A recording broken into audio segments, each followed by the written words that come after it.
All right, guys, we're going to be talking about areas of sectors and area ratios today. So let's go ahead and get started. We got a lot to go through today. This is what we're going to be going through. First off, we got some circle definitions that we're going to be covering, inscribed angles and central angles. And then there's 4 parts to today's assignment. So areas of sectors, areas of segments, ratios of circles, and then lastly, irregular shapes, also known as composite figures. So let's jump in. First, we have definitions of circles. So this is an inscribed angle. Inscribed angle is any angle that is formed on the arc of a circle. So as we can see, this angle is touching, its vertex is on the arc, making it an inscribed angle. Now, an inscribed angle is half the measure of the arc it's facing. So for instance, if this was 50 degrees of the entire circle, then this angle right here is half of that arc. So this angle would be 25 degrees. And that's all an inscribed angle is. So anytime that you see an inscribed angle, just know that it's half of the arc that it's facing. So that's how we can determine where an inscribed angle is and how many degrees it is. If we have an arc of 62, what would be this angle? Well, half of 62 is 31 degrees. So very easy for us to go through these. All right, next up, central angles. So a central angle is starting from the center of the circle. Central angles are formed at the center of a circle and are congruent to the arc it is subtending. When it says subtending, that just means that the arc that's facing. So if I see that this angle right here is x, it's the same exact measurement of the amount of degrees of the arc that it's facing. So these are the same.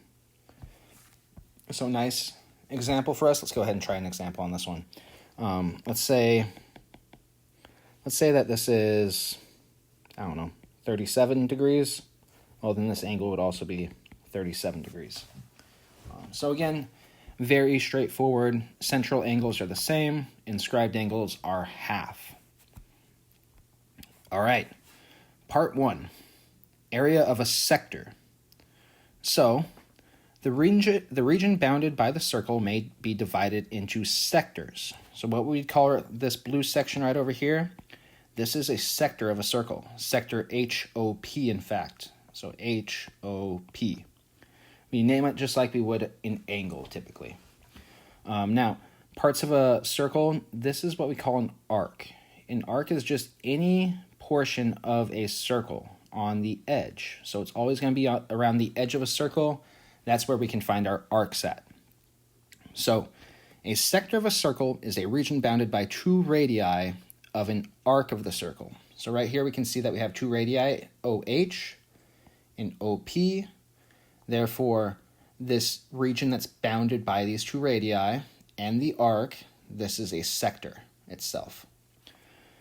An arc is a fraction of the circle's circumference, so the sector is a fraction of the circle's area.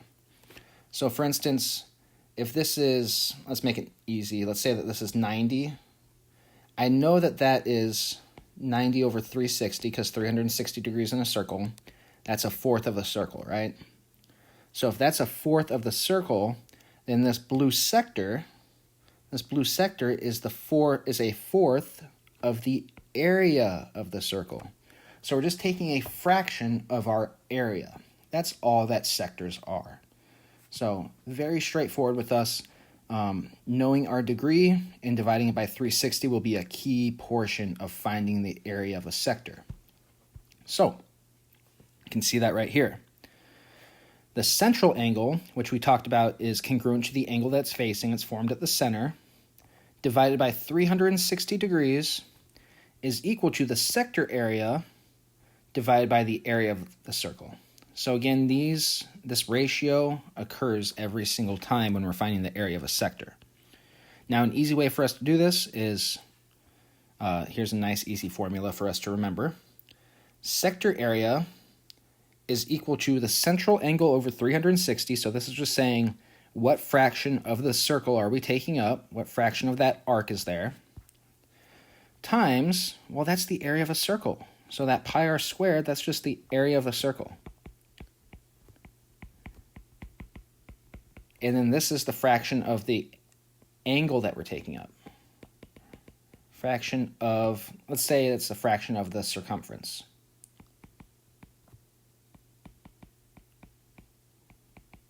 Except we're dealing with angles here, so it wouldn't necessarily be circumference, but it's the idea that we're around the outside of the circle that I want to make sure that we understand here.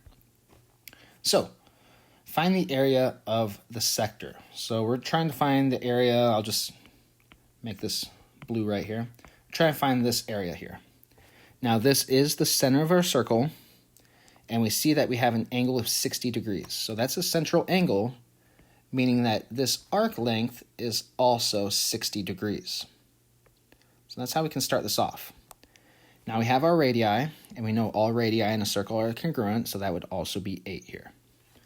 So therefore, we can do 60, the arc that we're dealing with here, divided by the total amount of degrees in a circle, which is 360 degrees, and then I'm going to do area of sec.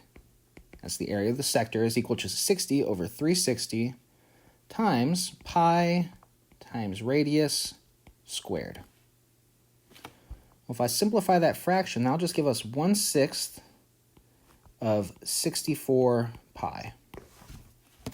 If I do that on the calculator, 64 divided by 6, I want to keep that as a fraction. That'll give us 32/3 pi units squared. So area is equal to 32 pi units squared. 32 over 3 pi, sorry. 32 over 3 pi units squared. And that's our answer. Now, of course, that'll reduce down. You can also say area is about 10.67 pi units squared. That's fine. In the problem itself, on your homework, it will already have pi in units squared for you. You just need the number. And of course, that number, it'll give you directions in the example, in the problem itself, on how to round that, or if you should keep it as a fraction or not. It will give you those. So just keep that in mind. And here we go. 10 over 2/3 pi units squared. That would also be an acceptable answer there. So whichever method that you want to go through with that, that's completely fine. But regardless, you'll get the same answer, no matter what. All right. Next up, find the area and radius of a circle if the sector area is 12 pi, and the central angle is 135 degrees. Well, if we have 135 degrees for our central angle, that means that our arc on the outside is also 135 degrees. So we know the area. Sector area is 12 pi, so I can do 12 pi, that's our sector area, is equal to our central angle, 135, over 360 times pi r squared. And right now we're trying to find the variable r. So that's what we're trying to solve for. Now, if we do this, the first thing that I can do is I can reduce this fraction down. 135 over 360 is the same as 3/8. And then I went ahead and I divided both sides by pi. That will get rid of the pi number right away. We don't need to deal with that irrational number, and we can just get rid of it. We're left with 12 is equal to 3/8 times r squared. Now, I want to get rid of this 3/8, so I multiply by the reciprocal on both sides. The 8 and the 8 cancel, the 3 and the 3 cancel. Over on the left side of our equation, 8/3 times 12 will give us 32. From there, we're left with r squared is equal to 32. Well, to get rid of the square, we take the square root of both sides, and the square and the square root cancel. And we're left with r is equal to the square root of 32. So that's our radius. And again, we're trying to find the radius here, so that's one of our answers. Oops. From here, I go ahead and I plug that radius into our equation. Area is equal to pi r squared. Because again, I'm trying to find the area of the entire circle. They already gave me the sector area. So this will give me area is equal to pi times radical 32 squared. Well, the square and the square root will cancel, leaving us with area is equal to 32 pi units squared. All right, next up. area of a segment. So, this is a bit more difficult. A segment is the area between the chord and the area of the circle. So I'm going to go ahead and draw it in green right now. This is the segment, the area of the segment. So that portion right here. So if I want to find the area of the segment, I'm going to take the area of the sector, which we just found out how to do, the area of the entire thing, and then we notice that we have a triangle here. So then I take the area of the triangle. So again, I find the area of the sector, and then I find the area of the triangle, and I subtract those two areas from one another. So in this case, the area of the sector is, if my central angle is 60, that'll give me 60 divided by 360 times pi radius squared. Well, my radius is 8, so that give me 64 pi over 6 for the area of just the sector. Just the sector, the whole thing. From here, I want to find the area of the triangle, and I can do that by treating it as an equilateral triangle here.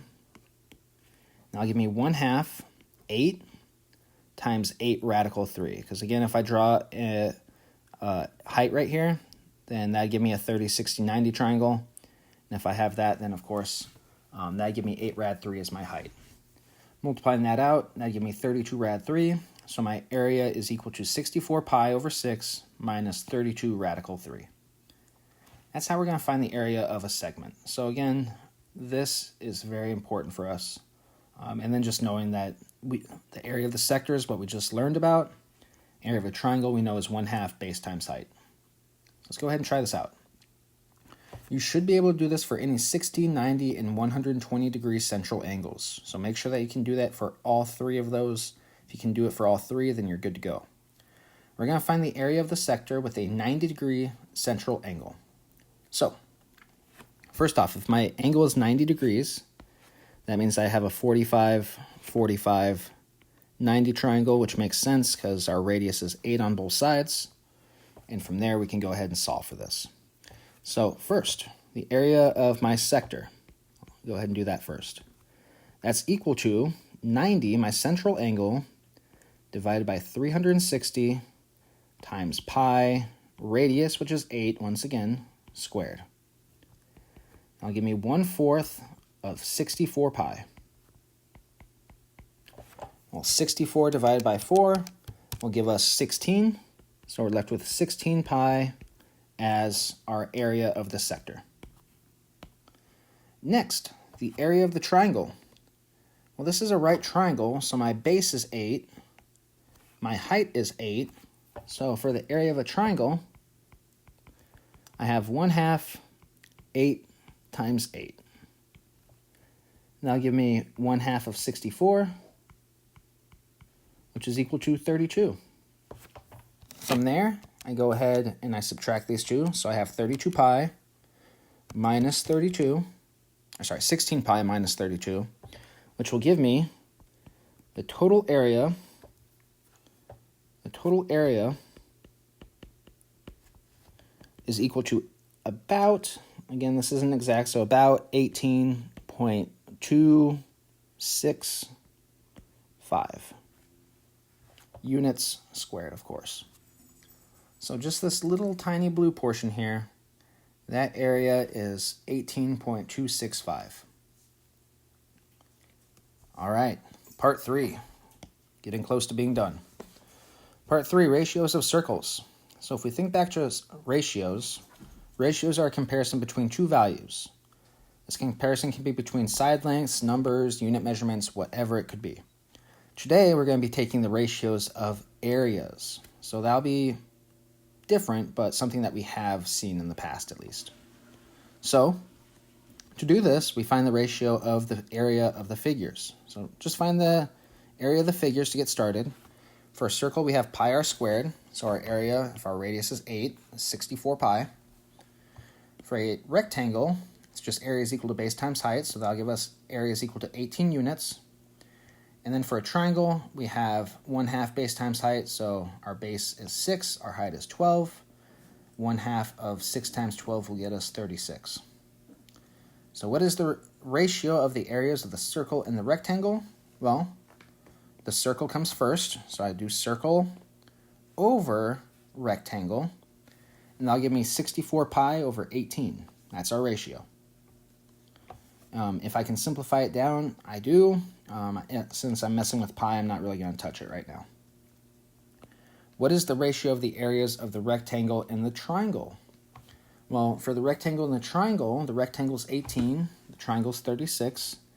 18 over 36 simplified is 1/2. So we want to simplify these if possible. Just keep that in mind as well. All right. So when we find the ratio of similar figures, we can also see something interesting occurring. So if we look at this, these two figures are similar. In fact, if I multiply the smaller one by 3, all side lengths by 3, I end up with the larger one. So if I find the area of the smaller one, area is equal to 1/2, 8 times 15, which will give me 60 units squared. For the larger one, 1/2 of 24 times 45 will give me 540 units squared. Again, these are right triangles, so I can just use height and base. So if I were to find the ratios of the side lengths, each time I'd be multiplying by 3. 24 over 8, we got 45 over 15, and 51 over 17. Those all give me 3 as my ratio. Now, if I find the ratios of the areas, that'll give me 540 over 60, which is equal to 9.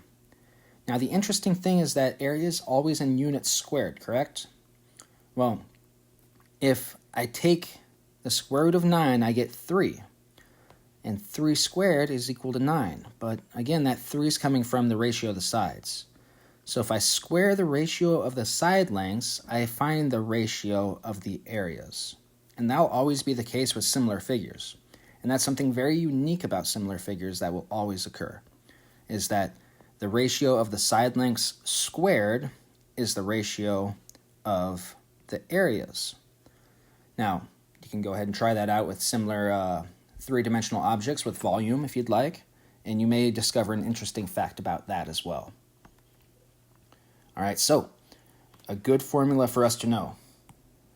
Area 1 over area 2 is equal to side length 1 over side length 2 squared.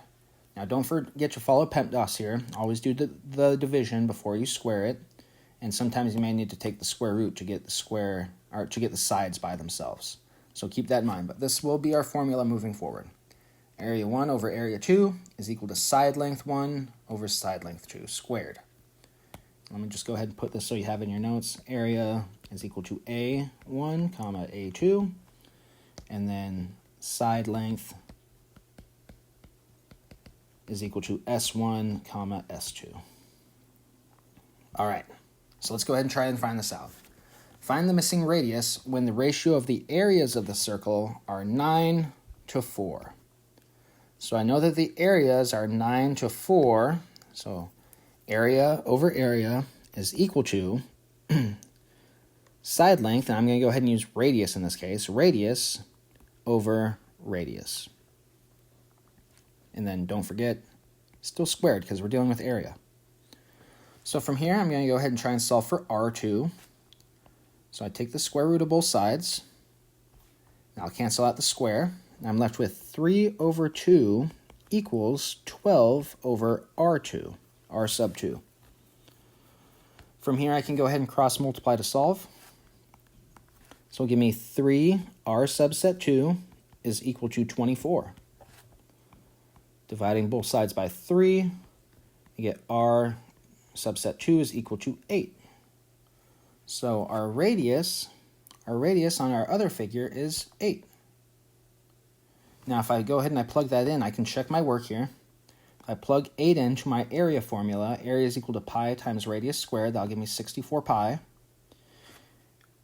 And 144 pi over 64 pi is equal to 9/4, which again is our ratio for the areas. So it checks out. It works perfectly. And we did it all correct. All right. If two right triangles have hypotenuse lengths 15.95 and 6.38, and their areas are 25 centimeters squared and 9 centimeters squared respectively, then could the right triangles be similar? Are they guaranteed to be similar? So let's go ahead and check this out. So right here I have my hypotenuse on both right triangles and my areas. If I do my formula, I have 25 over 9 is equal to side 1, 15.95, over side 2, 6.38 squared. I take the square root of both sides once again to get the square to cancel out. I'm left with 5 over 3 is equal to 15.95 over 6.38. Now if I cross multiply and they're the same, then they're similar. If I cross multiply and they're not the same, then they're not similar. So no, these two triangles are not similar because again, the ratios don't match up. If the ratios matched up, we would have been perfect. And I could have even did 15.95 divided by 6.38. If I do that on my calculator, 15.95 divided by 6.38, I end up with 2.5 or 5 over 2. So again, 5/3 is not the same as 5/2, so no, these are not similar figures. All right, last portion, irregular shapes. So if we add or subtract areas, we can find the area of more complex shapes, such as composite figures. So we've dealt with composite figures quite a bit. We're just doing the same thing here. So just add or subtract the areas to find the area of the shaded region. That's all we're going to be doing. So this first one, this is a washer. Washers are very important in everyday life, especially if you go into any machinery. Washers are extremely important. We're going to find the area of the shaded region. So to find the area of the shaded region, I'm going to take my large circle. I'm going to do area is equal to pi r squared.